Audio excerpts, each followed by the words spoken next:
Dalam Bapa dan Putra dan Roh Kudus. Amin. Allah yang penuh kasih, kami bersyukur dan berterima kasih. Kami boleh merayakan Santo Markus, seorang pengarang Injil. Bantu kami untuk mencintai kitab suci, terutama Injil yang berbicara tentang putra-Mu Yesus. Semoga cinta kami berkobar-kobar untuk mengenali Yesus.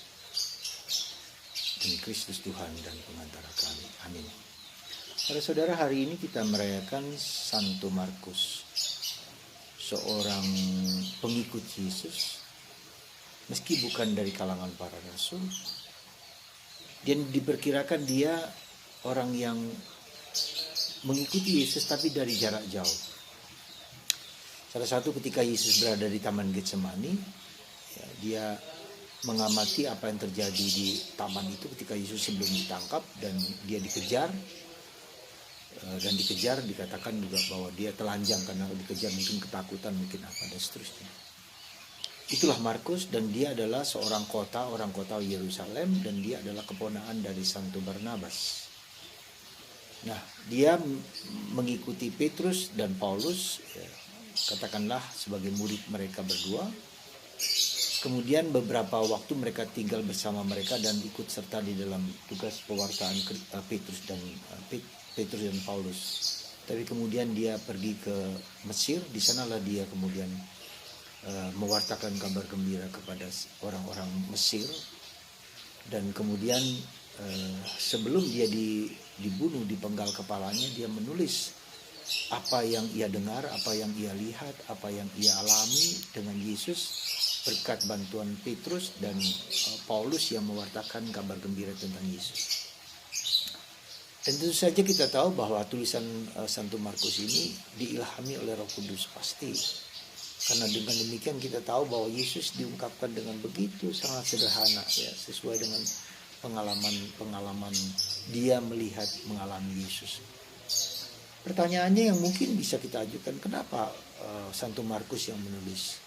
Kenapa tidak semua rasul menulis pengalaman-pengalamannya, ya, dengan Yesus? Ya, tentu saja kita bisa menjawab dengan sangat simpel bahwa tidak semua orang punya bakat untuk menulis, ya. Jadi unsur manusiawinya akan sabda Allah ini, bahwa sabda Allah itu bukan jatuh dari surga, dari atas dicep gitu saja. Tidak, tapi kerjasama antara manusia yang mengalami akan Yesus, dan pengalaman itu dituliskan, lalu itu berkat bantuan inspirasi Roh Kudus yang menyatakan tentang kemuliaan Tuhan, tentang siapa Tuhan, apa yang ia kerjakan, apa yang ia lakukan kepada para murid, para rasul, dan apa yang ia wartakan tentang Yesus, tentang Bapaknya dan seterusnya. Nah, disitulah kita bisa melihat bagaimana peranan penginjil ini selain Markus, Lukas, Yohanes, dan Lukas, Matius.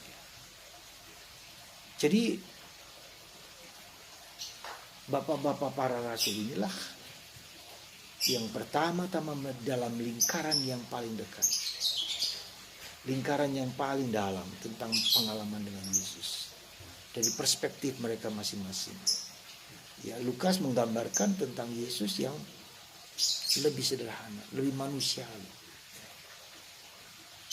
lebih simple, tidak complicated, tapi mewartakan tentang, dan juga tentang kedegilan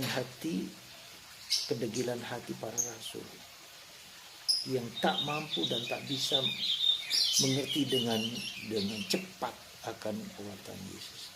Betapa degil hati, dan berkali-kali disampaikan. Dan itulah kita semua. Jadi apa yang kira-kira dapat kita petik dari pengalaman Santo Markus adalah, pertama-tama secara umum saya mengatakan, ketika orang mencintai kitab suci, ketika orang mencintai Injil, itu tanda bahwa dia mengalami Allah. Dia ingin tahu siapa Allah itu, dia ingin tahu siapa Yesus itu, dia ingin tahu bagaimana manusia menjawab tawaran Yesus itu.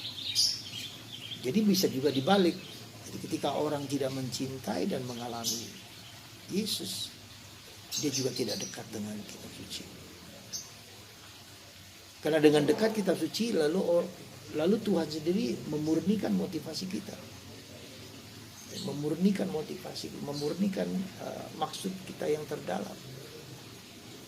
Ya, di dalam kitab suci itu kita selalu lihat bahwa bukan pengarangnya yang penting, tapi membawa orang untuk bersatu dengan Yesus, dengan pribadi Yesus, mengikuti Yesus, mengikuti gaya hidup Yesus, mengikuti cara hidup Yesus, mengikuti cara pikir, cara pandang hidup Yesus. Jadi semua kitab suci, entah perjanjian lama dan perjanjian baru, membawa kita untuk sehati sepikir dengan Allah.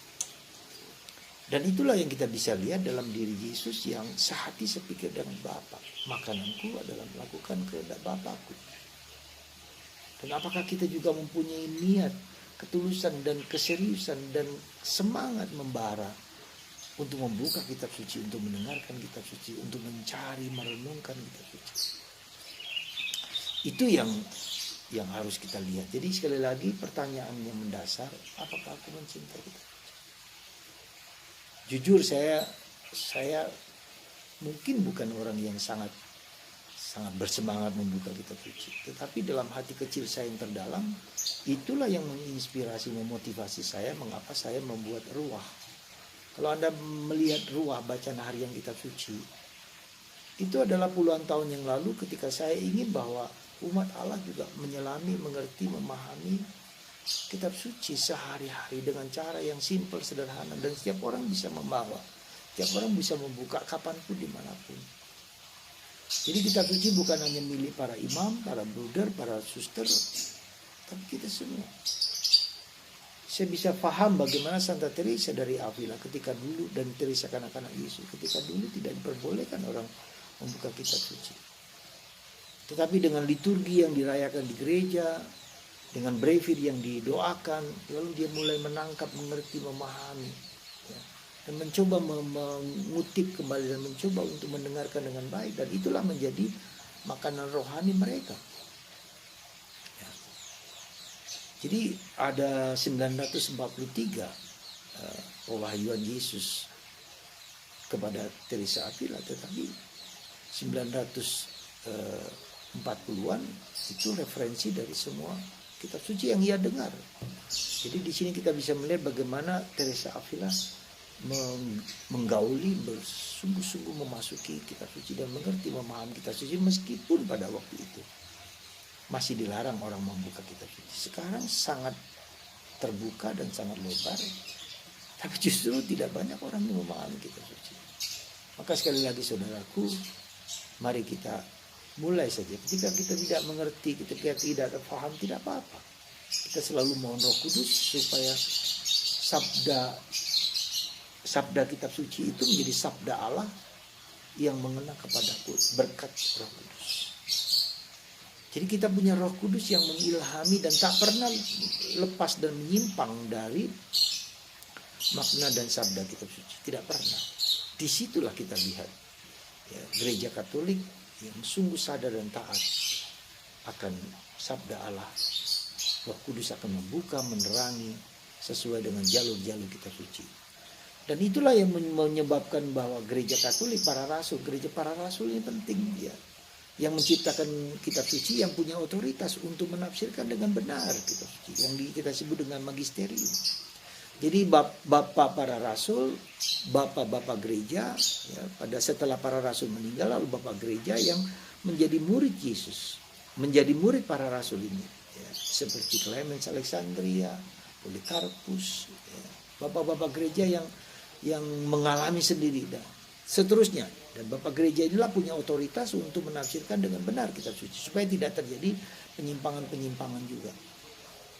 Dan kenapa bapak gereja itu menafsirkan dengan benar dan bagus? Karena mereka masih dalam waktu timeline yang dekat dengan Yesus. Tapi setelah bapak gereja, lalu kita semua, ya, para ahli kitab suci, dan itu kita punya satu otoritas yang disebut magisterium yang menafsirkan kitab suci dengan benar, supaya tidak menyimpang. Ya maaflah, saudara-saudara Kristen, entah Kristen Protestan, entah Pentakosta dan seterusnya, tidak punya otoritas untuk menentukan itu. Maka begitu banyak mereka gereja pecahan-pecahan yang begitu luar biasa. Dan tidak, gereja Katolik tidak bisa. Itulah kekuatan kita bersyukur kepada gereja Katolik yang punya otoritas, bahwa tafsiran-tafsiran tidak boleh menyimpang dari maksud kehendak Allah.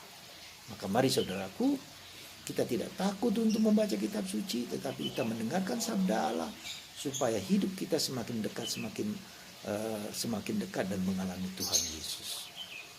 Paskah mengingatkan kita bahwa Tuhan hadir, Immanuel, dulu, sekarang, dan akan datang dalam gereja, dalam hidup kita bersama. Tuhan berkati Anda dan saya semua. Selamat Santo Markus, dalam nama Bapa dan Putra dan Roh Kudus.